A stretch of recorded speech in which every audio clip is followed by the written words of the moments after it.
Well, hi, good morning. Thanks so much for joining me in my shop. Hey, this will be video number 2 on this Nordmende. I took a look at it about a month ago and was pretty happy that this radio can probably be restored and brought back quite nicely. So that's my goal. I think during the checkout I played the radio and it didn't produce anything while I played it. So that's where we're starting from. So I'm going to take the chassis out of the radio, get it on the bench here, and we'll carry on from there.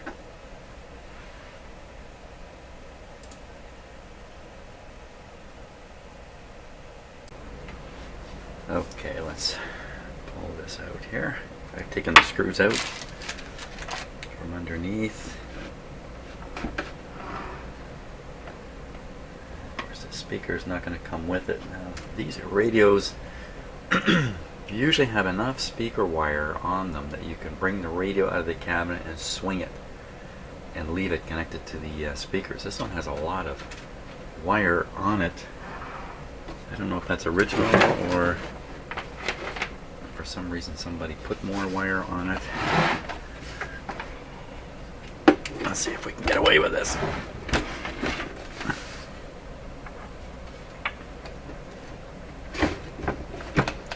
Another thing is it's got a set of buttons up at the front here which are connected by wires with a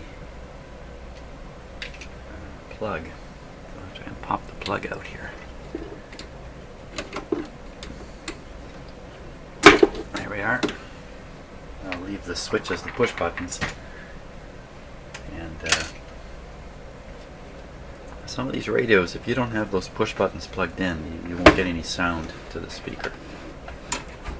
Okay, just a little bit at a time.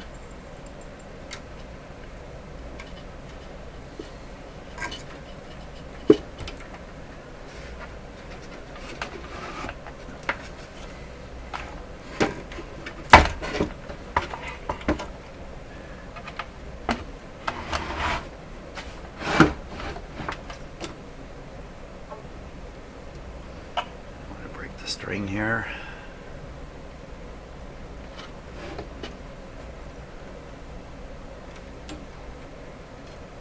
So I think, I'm not sure at all, but I'm sure this is the output transformer. It looks like an electrostatic tweeter in here. So I think off the transformer you can only feed the regular kind of speaker. Yeah, wow. Okay, we're already into a weird situation here. Weird in the sense that it's only one wire going to the big speaker here. One wire. How's that going to work? Now, the electrostatic one is getting an extension of this wire coming off the output transformer and from over here. Maybe one of these is a ground or something. I haven't looked at the schematic yet, so but that would explain why we didn't hear anything anyway. The speaker's not actually connected. Well, where would that little short stubby wire want to go? Now, that was a switch and a setup somebody had put together, I'm pretty sure, for switching in an external remote speaker. And while we're just looking at stuff, you can see the extensive attempts at repairing the front glass on this radio. Some predecessor person has done this. All this tape, so somebody's been in here a little bit. Let's just check something else here too. When I turn the tuning knob, we see the pointer move. I'll show you that. I'll show you what's going on in a sec. Okay, so what I'm seeing is both tuners are going, the AM and the FM. That's not right. So broadcast push down here. gearing mechanism is messed up in here. Let's try FM. Same deal. So it's a possibility that somebody has made this work this way. It's supposed to work independently. You should be able to move this pointer, switch to FM, and then there's an FM pointer down below here. Is there really one down there?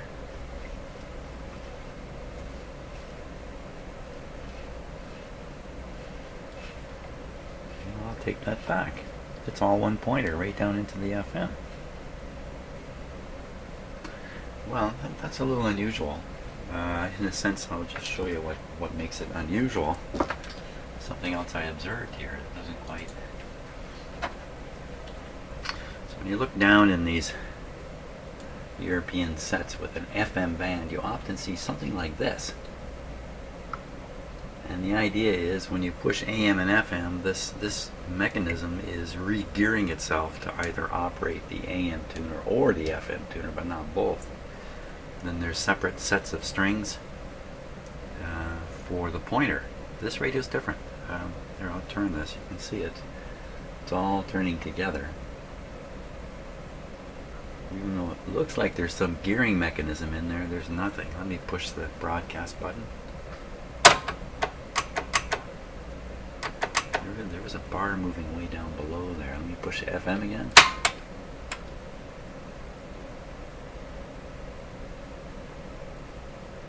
It's just so hard to believe it. They would make it look like that. There are. You see, there's teeth. Maybe somebody's rigged this up like this. There's teeth bent right into the center part. Maybe that's some way of, I don't know. I don't know.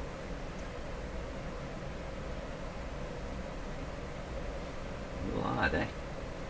Why all the grease in there? There's nothing in there to move, supposedly. So there should be like a finger thing coming up, and it's all missing in action here. Springs and everything. And the fact is, there's only one pointer. What's going on way down there?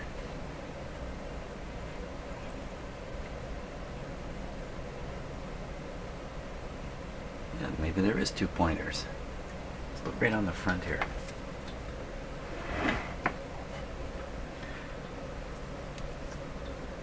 Okay, so here's one.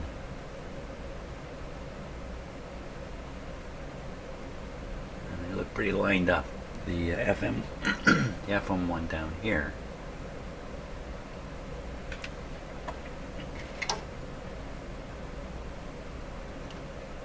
Okay, so I'm wiggling the when I'm doing this.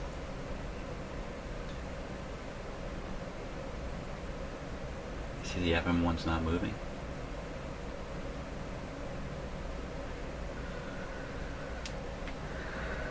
So there's two independent pointers. I can see them now, and two. Wow, I don't know. It's really quite mysterious.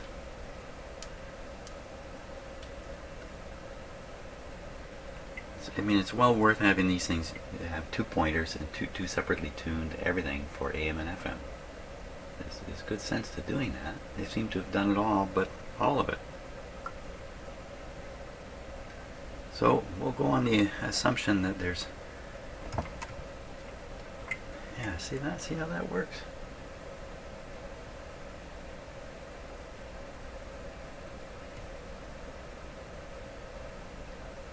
So there should be like a pull finger, like a fork in here, and when you snap this one out this way, and then when you switch to AM, FM, when you switch it, this one should get pulled out.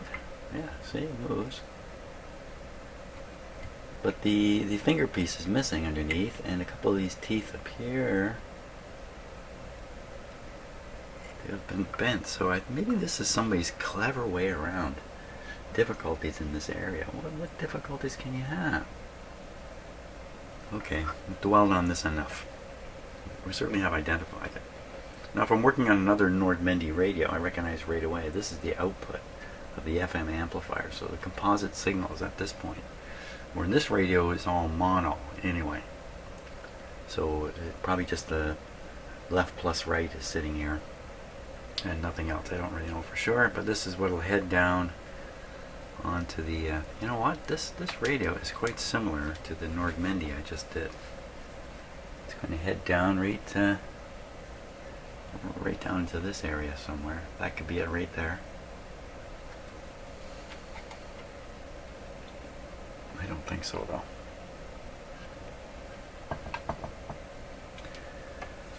Good show. Lots of dust here. So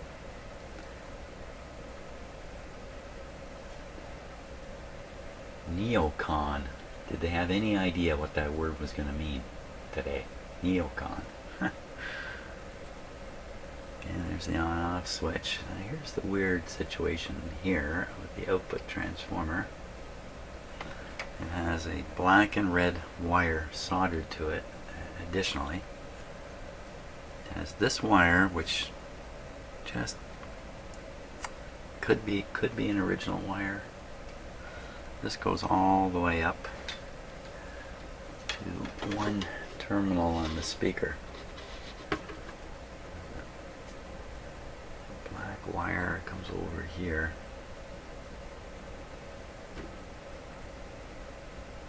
And there's a red wire from the tweeter, which does not go back to the transformer, but instead comes to an output terminal on this board right next to that really bad looking capacitor there. Talking about capacitors, look at this orange thing. This orange thing I'm sure is a replacement. Kind of see the solder work down there. Here's another orange one here. So somebody's been in here doing something selective. Now, there's also a capacitor over here which looks a little too modern to me. It's also not soldered flat on the board. So someone's done some repair work on this, but they haven't done an extensive restoration. Let's take a look underneath. Oh, that might be just a little bit challenging here. It's always challenging.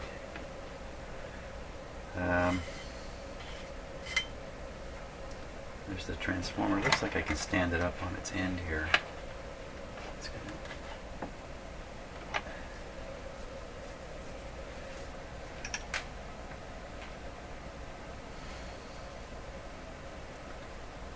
those speaker wires.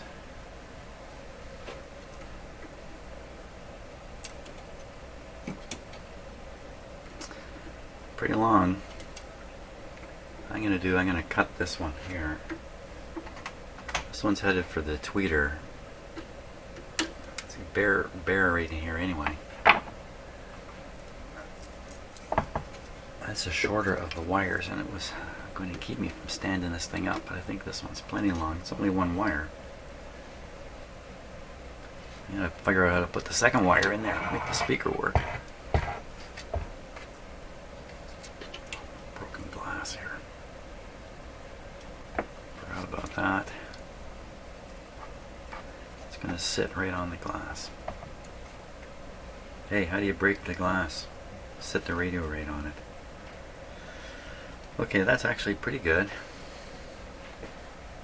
Just see if I can.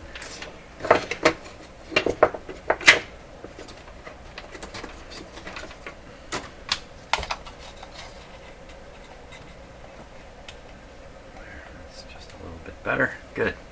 There we go. Radio on end. We'll get a chance to look underneath it.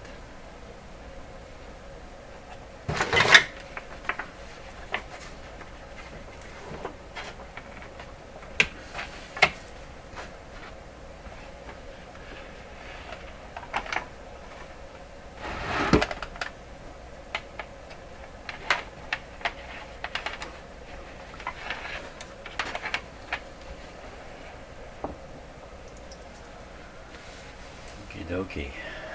Well, at a glance, doesn't look like much work has been done in here.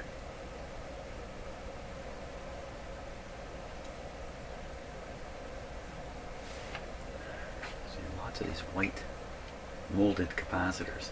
They look like good quality capacitors. Here's a poor quality one right here, and this thing.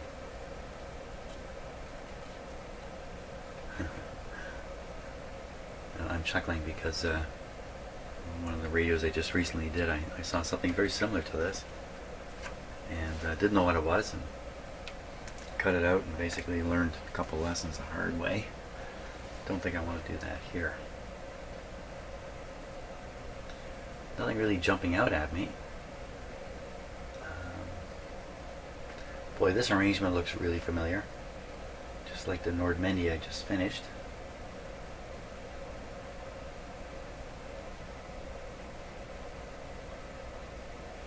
Well, I'm looking for reasons not to turn this back on again and poke around somewhere. Now, there was a fuse back here. Now, this could be, on some of these radios, they actually have high voltage fuses.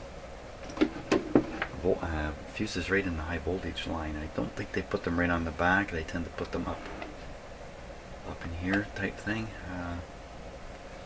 Let's take a look at this. Wow, that's just a terrible way to hold a fuse, isn't it?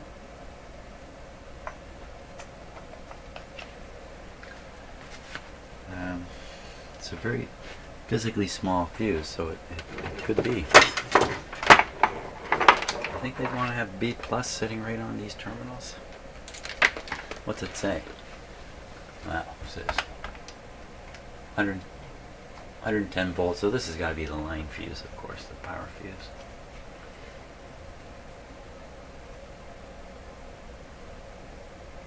So 1 amp if you're at 120 volts and 0.6, so that's a 1 amp fuse, and clearly it's got to be good because the radio is working, so don't worry about that. I haven't noticed any high voltage fuses. I'm thinking there's no sound coming out. There's no sound coming out of this because the speaker's not connected. Let's deal with that. Okay, so here, this might be easy in fact. So here's a terminal, has a red wire connected to it. The red wire is the additional wire somebody put on to go to an external speaker. Black wire too. So this has got to be carrying the speaker signal. If you look back up here, the only thing on this terminal is this red wire. How can this possibly work like this? Perhaps. Oh. There's a tube missing. Well, that can explain a lot too. Oh my gosh, there's a tube missing in this radio.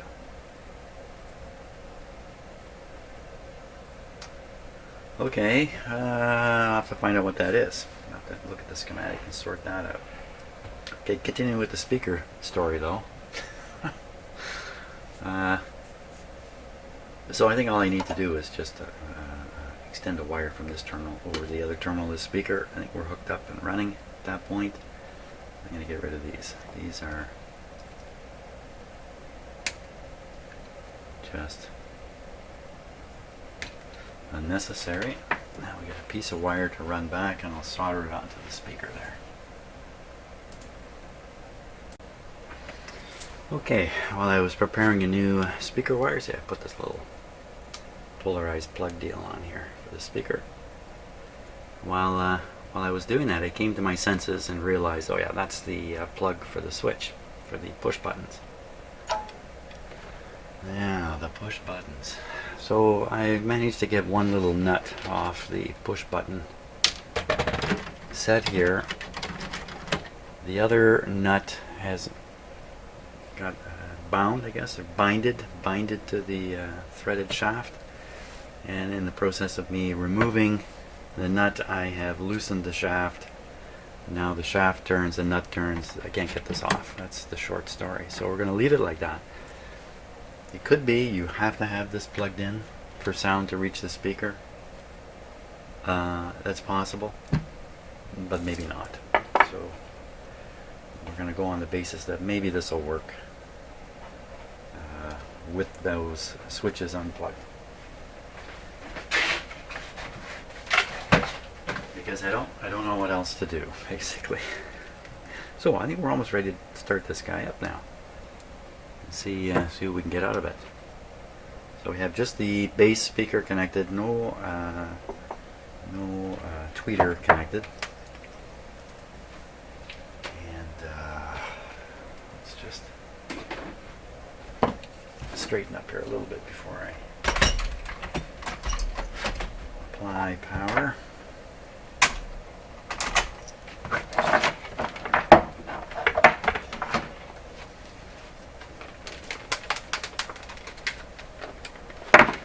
Okay, I think we're ready.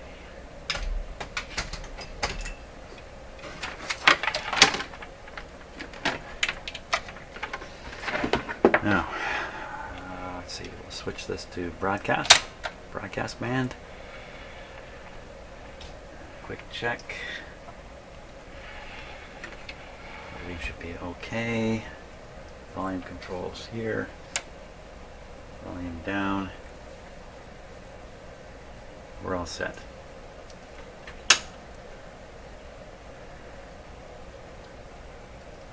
Okay, I'm watching my dim bulbs. Okay, all behave normal.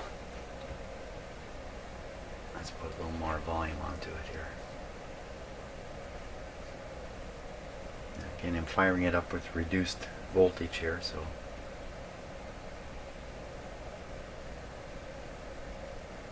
conceivably the speaker was not connected the last time I tried this radio.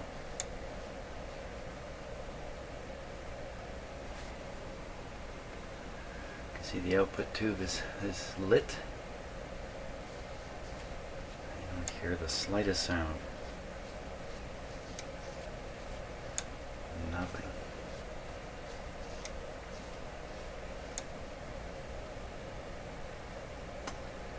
Okay, with the volume down, we'll switch bands, listening for any clicks or any sound out of the speaker. Nothing. Nothing on. That's a shortwave band. So we'll give it full power here. Let's go back to broadcast. Volume up a little bit. So the magic eye has come on. That indicates there's B plus in the set. At least B plus reaching the magic eye. Oh, I hear sound. Great. Now, if we're on broadcast, we're on this antenna.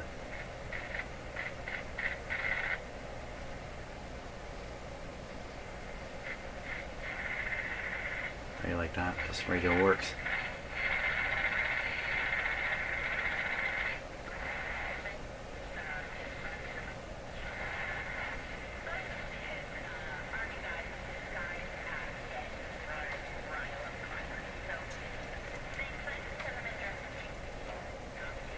Bass and treble.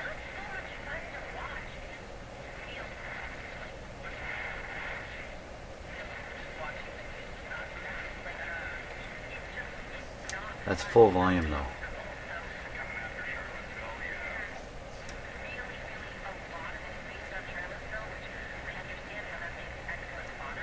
Okay, that's interesting. Let's try FM. We won't bother with shortwave right now. FM. We should put an FM antenna on it. Put something on it. Probably this is FM up here.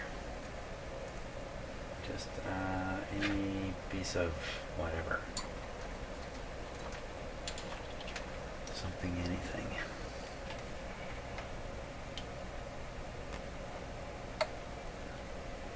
That's the extent of my FM antenna, this green clip lead.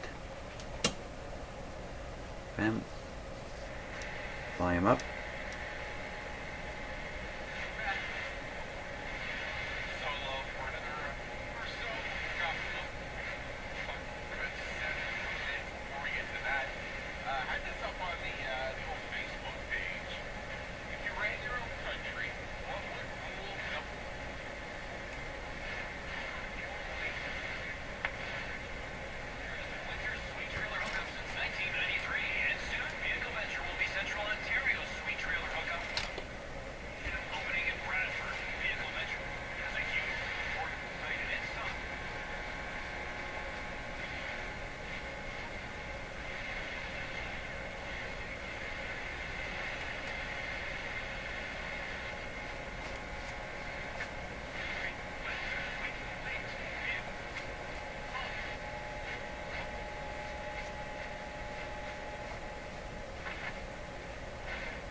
It's a strange hum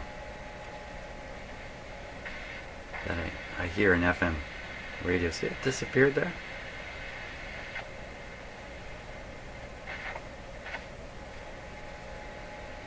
Quite distinct here.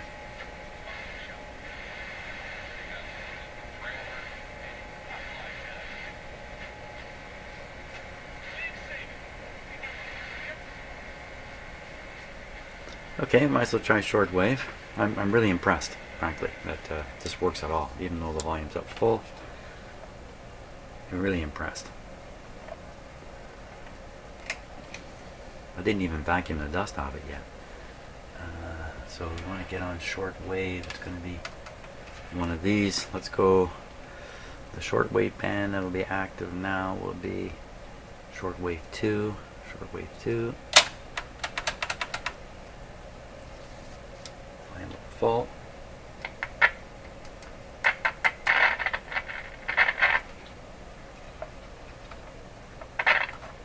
Okay, I need a little more wire than that to get anywhere. Okay, with 5 feet of wire hooked up to this radio.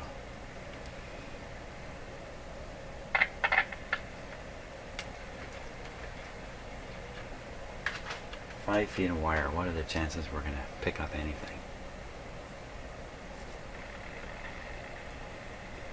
Okay, the volume's full.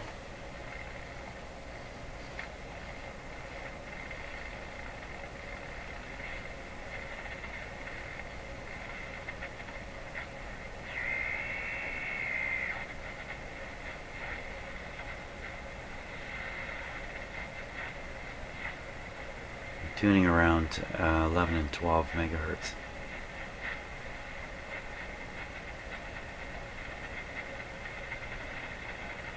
Okay, we're down to 10. That's too low. Let's go up the other way. So it's picking up something.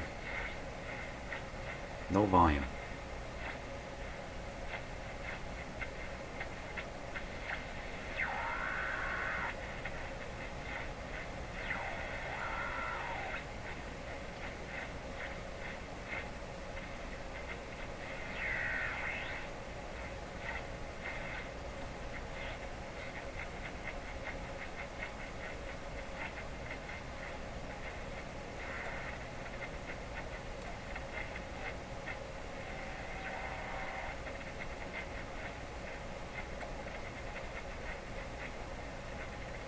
Did a couple of shop changes in the last week or so to try to reduce interference in my shop and increase the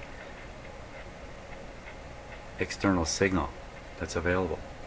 He says, just remembering, yeah, I've got an external antenna here, for crying out loud. What am I doing? I forgot. Let's put it on. We'll abandon our 3-foot piece of wire here and we'll go for an outdoor antenna. Now we're on an outdoor antenna. The long lead-in.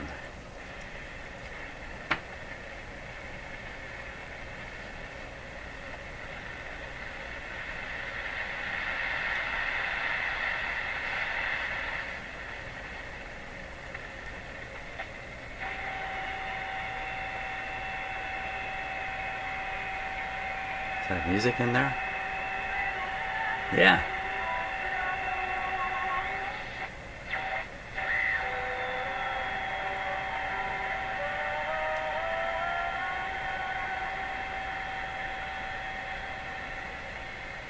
Okay, that's right around 13.5. 13 meter band? I think that's a European band. Okay, well, we're getting something anyway.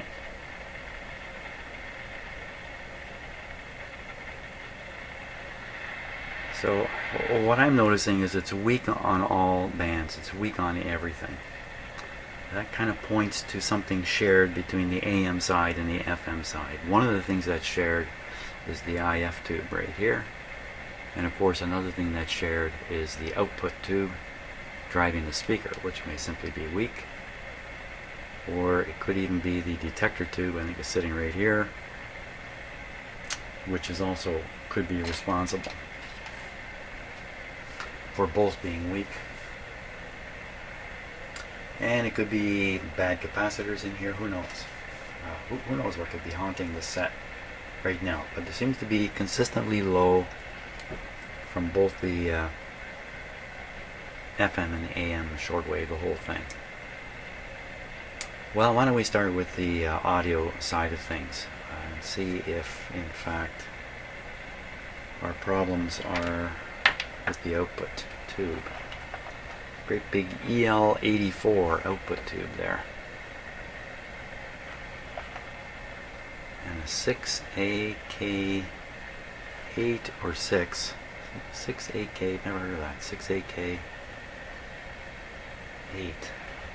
tube right here.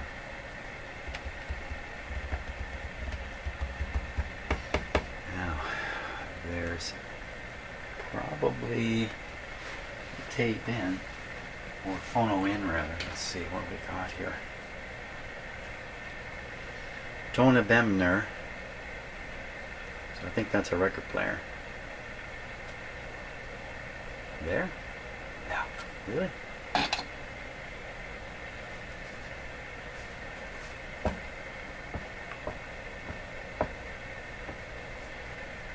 So this hole covering this. Okay. No phono input. There'd be a phono button on the front if there's a phono input. There's a phono button on the front. So there is a phono input. Okay, let's push it. We're on phono now. Volume is full.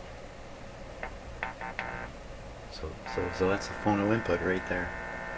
With the volume full, I would expect this to be screaming this sound out. So I think we're looking at a weak output, probably a weak output tube. That's probably what it is. So we're going to shut the set here. The next stage on working on this radio is going to be to test these 3 tubes for sure, and I might as well test the other 2. There's only 5 tubes in here. And I think we're going to find out the output tube is weak, but I wouldn't bet on that. I just think that. And after that, there's a number of capacitors we should really get rid of almost just on site. A couple up here and there.